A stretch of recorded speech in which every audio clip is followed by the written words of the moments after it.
Շնորհակալություն, հարգելի պարոն Գրիգորյան, հարգելի գործընկերներ,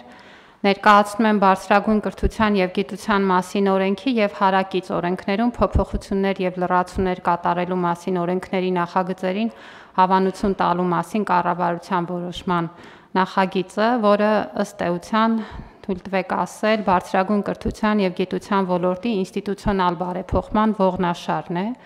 Պետք է ասել, որ այս բարեփոխման քննարկումները և մասնավորապես ոլորտային նոր օրենսդրություն ունենալու աշխատանքները մեկնարկել են ավելի քան 10 տարի առաջ և ընթացել են տարբեր փուլերով։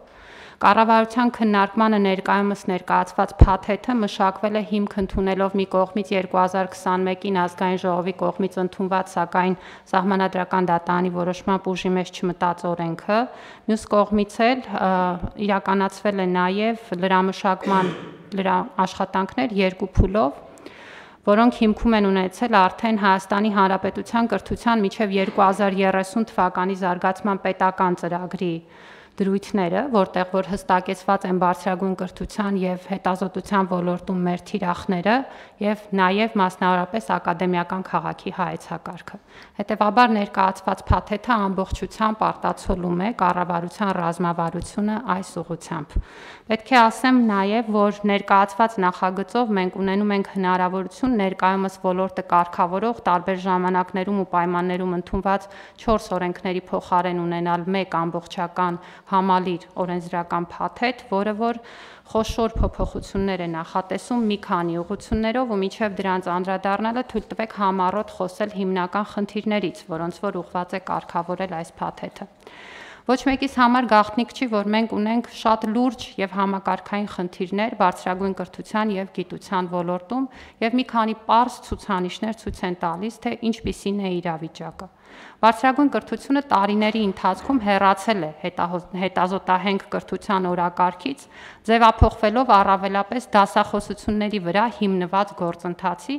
հաճախ որակի և մրցունակության էական թերացումներով։ 2005 թվականից մինչև հիմա փաստացի անցում չի կատարվել բարձրագույն կրթության 3-րդ մակարդակին և չեն դրվել միջազգային արդի պահանջներին համապատասխանող մասնագետների պատրաստման օրենսդրական հիմքերը, ինչի հետևանքով փաստացի չի գործում բարձրագույն կրթության եռաստիճան համակարգը և փոխարենը գիտական աստիճանի շնորհումը չի դիտարկվում իբրև կրթության մաս, այլ պահպանվում է գիտական աստիճանաշնորհման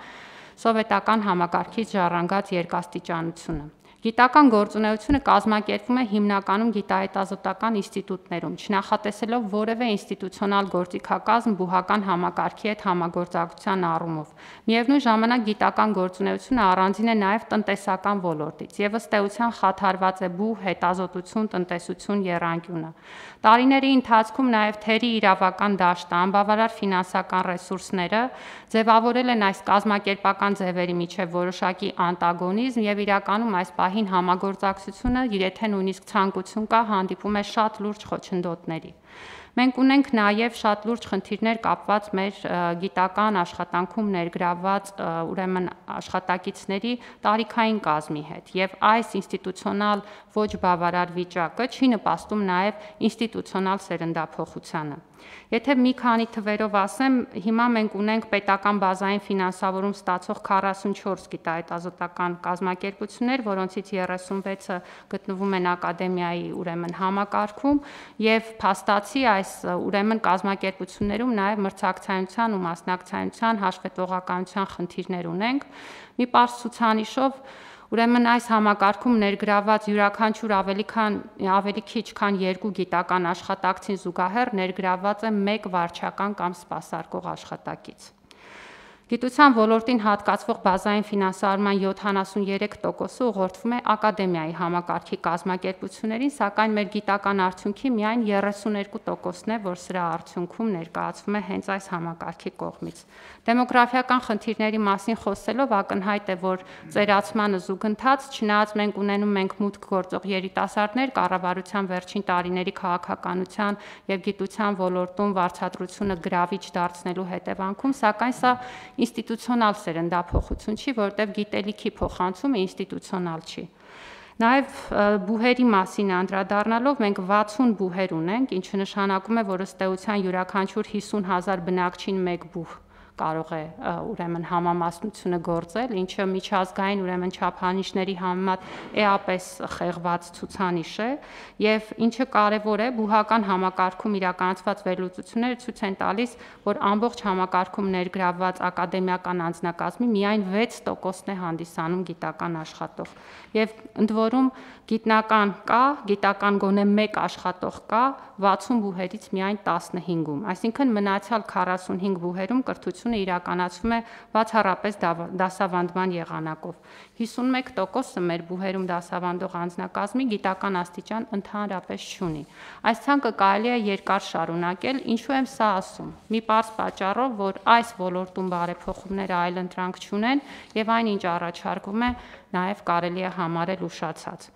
Այն փոփոխությունները, որոնք որ օրենքով նախատեսված են, նախատեսում են, որ մենք կունենանք պատշաճ մակարդակի կրթական ծառայությունների մատուցում, որն ապահովելու է երկու հիմնական գործիքների միջոցով՝ լիցենզավորման եւ հավատարմագրման միջոցով։ Օրենսդրությունը դառնում է ավելի ուսանողակենտրոն, մասնավորապես հնարավորություն ընձեռելով ավելի ճկուն եւ անհատականացված կրթական գործընթացի կազմակերպման համար, ներառելով անհատական պլանով եւ կամ ընտրական մոդուլներով ուսումը կազմակերպելու հնարավորությունը։ Ուսանողական համարժեք փորձառությունը ընդհանրապես դառնում է օրենքի կարևոր առանցքներից մեկը։ Ներդրվում է ոլորտի կառավարման թվային միջավայրը, որի միջոցով ուսանողները կկարողանան օգտվել տարբեր ծրագրերից ու ծառայություններից, իսկ բուհերը կիրականացնեն իրենց գործառնությունը։ Նախատեսված են ուսանողներին տրամադրվող կրթաթոշակային բազմամակարդակ համակարգեր։ Մենք հրաժարվում ենք նպաստի մոտեցումից եւ կրթաթոշակային քաղաքականություն դառնում է պետական աջակցության հիմնական ձևը, շատ թիրախային եւ ըստ այդմ նաեւ առաջադիմության խրախուսման, ինչպես նաեւ նպատակային ուսման վարձի, կեցության ծախսերի եւ նպատակային կրթության կազմակերպման համար։ Հատուկ կարգավորվում է համալսարանական ինկուբատորների ստեղծման ոլորտը, որը հանդիսանում է կրթություն, գիտություն, շուկա կապի կարևորագույն գործիքներից։ Վերանայվում են գիտության կազմակերպման սկզբունքները եւ նախատեսվում է, որ գիտական կազմակերպությունները կգործեն խոշորացված հետազոտական համալսարանների կառուցվածքում որպես ինքնակառավարման մեջ շրջանակ ունեցող միավորներ, որոնք իրենց հիմնական գործունեության զուգահեռ ներգրավված կլինեն նաեւ կրթական գործընթացներում։ Կարգավորվում են նաեւ հետազոտական աշխատանքների արդյունքում առաջացող մտավոր սեփականության պատկանելության եւ դրանց կառավարման հարցերը, ակադեմիական ազնվությանը, հաշվետվողականությանը եւ որակի մշտադիտարկմանը վերաբերող հարաբերությունները,